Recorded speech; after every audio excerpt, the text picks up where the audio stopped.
everyone, this is Tim with Online Big Blue, bringing you the best in New York Giants sports talk and entertainment.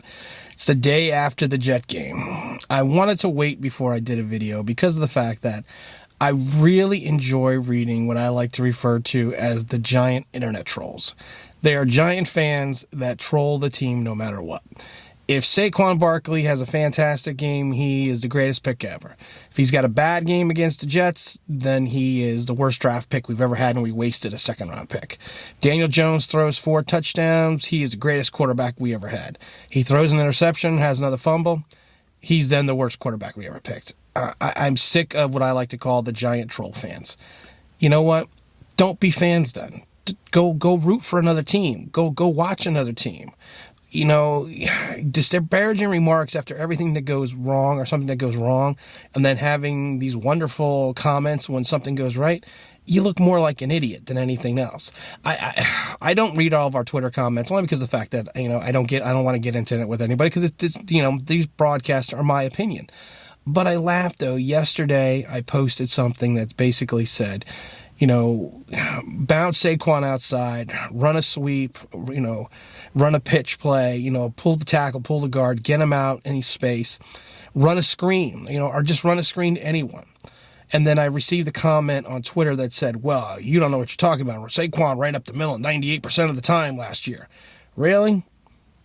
Really? He was lambasted part of the year for not running up to the middle, to bouncing everything out to the outside. But if the Jets are stacking the center of the field and you're still running a power I with a fullback and not doing any type of play action out of that formation, and then you jam Barkley up the middle, yeah, it's not going to work. First play then of the third quarter. What's the play? Screen pass to Barkley on the outside. Because you need to watch the game. You need to understand what's going on. You can't just make a comment up and just say, well, you know, and then come back with something that's not even factual. 98% of the time he ran up the gut. No, he didn't run up the gut 98% of the time. And then I love it because then what happens with the Golden Tate play? Screenplay. I mean, come on. It wasn't that difficult to know what the Jets were doing. It took Shurmur a while to figure it out, but it wasn't that difficult to figure out what was going on. But that's neither here nor there. What I really want to talk about is the regression of the team. And it's not just the offense. It's not just the defense. It seems to be a total team regression. I mean, you look at the players and you would think by 9-10 weeks in, they would start getting better or start showing signs of getting better. You know, there are maybe 30-40 good plays a game, but then there are plays in the game where you just scratch your head like, okay, what was going on there? DeAndre Baker, again, pushed someone into what seemed to be zone coverage, and then it turned out it looked like it might have been man-to-man. Again, I don't know if that's DeAndre Baker's fault or if that was, you know, the another player's fault. But again, it resulted in a touchdown. DeAndre Baker, again, gets burned on the pass for the pass interference, puts him on the 1-yard line. Again, it looks like he wasn't sure what the coverages were. I mean, there's just so many mistakes. There's lining up in the neutral zone infractions. How do you still do that 9-10 weeks into the game? To me, it's coaching. And, you know, Pat Shurmur is all he's ever about is, well, you know what? I handle the offense, and if the defense or special teams need something from me, they'll come and get me and let me know what's going on. No, you need to have your hand in everything. You are the head coach. You are where it stops. You're where it starts. You need to have a hand in the offense, the defense, the special teams. You can't just fixate on one facet of the team and then turn around and go, well, you know, they don't. If they need me, they'll come and get me. No, you are the head coach. The buck stops with you, Shurmur. And some of your play calling again is still, I mean, you're running Saquon up the middle over and over again. The damn Jets are stacking the line. They're jamming the middle, and you just keep running him into a brick wall. Crazy, nutty idea. Every time we run the I formation double back in a 2-back set, you always run up the middle. Here's a shocking thing, Shurmur. Play action pass. Play action pass to the tight end. I know Ingram's out, but you know, you still have other tight ends on the roster. You know, run a sweep, run a pitch. You know, run anything, run a trap play, run anything, but just don't run it right up the middle of the line over and over again, expecting the same results, and then running the same formation and doing the same thing over and over again. It's almost to the point. I was laughing last week because I even said in the video, Daniel Jones is a shotgun quarterback. He's a shotgun quarterback in Duke. So he needs to be under the center more so we can have Barkley be effective. And I loved it. This week he was under the center more. But you put Penny in the game, we automatically know it's a run play. We're not even looking at the defense isn't even looking at the pass anymore. I mean, come on, Shurmur. You got to figure these out. You got to make in-game adjustments. It's bad that my wife at the end of the second quarter is saying, why aren't they running screens? Why aren't they trying to sweep? Or why? It's bad when she's saying that, and it takes the coach, how long to figure it out before he starts doing it. I mean, I'm not saying fire Shurmur. I'm not saying that right now. He's probably going to get fired at the end of the year. If we didn't fire McAdoo mid-season 2 years ago, Shurmur would have been fired yesterday. Mara was so pissed. There was no ifs, ands, or buts about it. But because if you take a look at Barkley, I've seen posts now again with the trolls saying, well, he was an overhyped second-round pick. What's interesting? Daniel Jones is not Eli Manning. We already know that. And we're not saying start Eli Manning. But Eli Manning knows how to check out of plays, how to change, the offensive scheme. He knows how to change the line assignments. He's the general. He looks at the field. He sees the play, and he makes the adjustments, which was a big help to Barkley last year. Barkley doesn't have that this year with Jones. Jones is basically running the plays that come in. You can see it. He's not checking off, and Jones is still locking on to his primary receiver too long. Yeah, he had 4 touchdowns, but he should have had at least 2 interceptions to go along with his 2 fumbles. The turnovers are and that's the other thing with DJ. I'm repping I'm repping Daniel Jones today. But the problem is, he's got to hold on to the damn ball.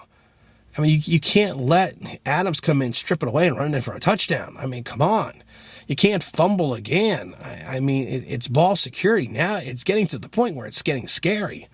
I'm not saying Jones was a bad pick, but I'm saying he's got some good throws. He's got some good talent. But if you can't hold on to the ball, you fumble 2-3 times a game and give up a touchdown every time you fumble. That's again, he gets strip sacked. Adams runs in for a touchdown. That's a game changer. Again, another week in a row. So what we need to do is we need to kind of focus on a team. And, at this point in time, we're supposed to be developing players. I'm not seeing Shurmur develop anybody. I'm not seeing, like I said, there's some great things about Daniel Jones, but there are some scary bad things about Daniel Jones. So, but they are things that we can fix. But right now, it's like I said, it is more of a total team regression. I want to look down quickly and just look at my notes here because even I was writing down some couple things in the car. One of the other things that is Barkley with the blitz pickup. Barkley, he hasn't been picking up the blitz well this year. He did it well last year, but, picking up the blitz is all about attitude and it's all about commitment. I'm not saying he's not committed to doing it. Maybe the high ankle sprain is still affecting him, but he got run over twice last week again. He got run over twice the other time. But my thing is, on third down, do you really want to have Barkley in the block every time? He had 90-something receptions last year. Let's give him a chip block and have him flare out. Let's put him out on the wing. Do we really want him blocking over and over again? I mean, he's in, at this point in time, I don't know if he's having a mental issue with his blocking or if he's just turning around and not being able physically to do the blocking. Fantasy football team. Yes, we are 7 and something this year. So, or no, I forget. I think we're 7-2 this year. Going to the championship game one more time. He won 3 out of the last 4 years, but that's neither here nor there. So, blocking is a commitment. And I'm not saying he's not committed to it. I'm just saying that maybe something physically is wrong with him. Or maybe we just need to stop having him block. We have tight ends that can block. Rhett Ellison, we signed him to be a blocking tight end. We signed Barkley to run the ball and catch the ball and be a playmaker. And I'm beginning to think that you take a look at the first 2 games this season, Barkley's over 100 yards. He gets hurt in the Tampa game, but he wasn't playing well in the Tampa game. He comes back in the Arizona game, and really he has not had the same success with Daniel Jones that he's had with Eli Manning. And again, I think that's with calling the check assignments, doing the line shifts that Barkley, that Manning was putting Barkley in a place where he can succeed. Right now, Daniel Jones is running a play that Barkley needs to follow. And that's it, but he's a rookie quarterback, so you expect that. And hopefully next year he'll learn, he'll grow, Daniel Jones that is, and then, we'll kind of move forward from there. But like I said, that game was, was a good game. But again, we did too many bad things that are coachable things that we need to fix. Can we fix them? I don't know. Can we fix them this season? I don't know. But what I do hope is we can fix them next year or get a new coaching staff or new players that we can coach. You know, I don't think the defensive system is that complicated because basically it's just predicated on the blitz. I just think that, you know, the way we're running the coverages and, you know, there still seems to be a lot of confusion in the secondary. Sam Beal, you know, made his debut, which was nice to see him after 2 years again on the field. You know, I would like to see Love, you know, from Notre Dame come in and stop, you know, he's only played, I think, 1 or 2 plays on defense this year. The rest has been on special teams. Give him an opportunity, give him a chance. I see Ballantyne now is getting more opportunities, you know, to get onto the defensive side of the ball, which is fantastic. But you know what? If we can't develop players and if Shurmur cannot develop players, there's no need to have him. You know, he's supposed to be this great offensive mind, but you look at some of his play calling, you scratch your head like, what the hell are you thinking?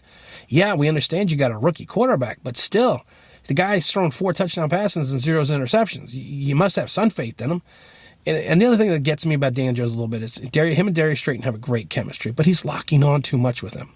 I've seen too many plays, even yesterday, that Golden Tate was wide open, but he locked on Strayton, who was his primary receiver, locked onto him and forced the ball in. You know, and not every play is a big play downfield, Daniel Jones. You could throw a check down. It's okay. It's okay to get a 5-yard, 7-yard play instead of taking a sack, a fumble, or an incompletion. It's all right. But you know what? I think Daniel Jones is going to be fine. I think Barkley is going to be fine.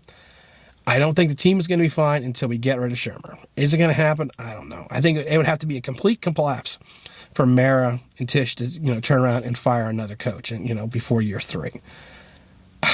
I just don't know what else we have going on. Let me see what else is going on. We talked about Barkley, Daniel Jones, fixing the fumbles, the screen pass, you know, play action. Again, that's the other thing. I know we talked about it briefly a second ago. Play action pass, Shurmur. Put it in the repertoire. You know, just a crazy thing. Maybe it'll phrase the defense. You know, just throwing that out there. I guarantee. I've seen Daniel Jones do the play action. Saw him do it at Duke. You know, Cutcliffe. You know, taught Eli. Eli was a great play action quarterback. But you know, and so is Peyton Manning. You know, so he's probably got the talent in him. But you know, it will throw off the offense and the defense. And you know, the offense will throw off the defense that way, maybe freeze the linebacker a little bit, you know, maybe give someone some coverage, give him some space. But you know what? We got a bye week. I don't expect us to fix much. I don't expect us to any changes in the coaching staff. I think we are stuck with this putrid mess till the end of the season. We will be going to all the home games as always. But like I said, if we won another game this season, I would be shocked. You know, the good news is Cincinnati is worse than us, so we won't have to worry about trying to, you know, if we're going to pick Tua or not, because Cincinnati is, you know, I don't see them winning a game all year. But you know what? We just got to keep our fingers crossed. You know, I do think Gettleman has a plan. I like his picks, but, you know, I don't like his coaching picks. You know, and it is a Shurmur staff. So I thought there might be a shakeup, and now they're coming out saying there's not going to be a shakeup, but you know what? It's neither here nor there. We're Giant fans. We root for Giants. We root for the Big Blue. We root for everything. So we just need to stay focused, as a team, and just kind of go from there. So, again, this is Tim with Online Big Blue, bringing you the best in New York Giants sports talk and entertainment, and we'll see you next week after the bye.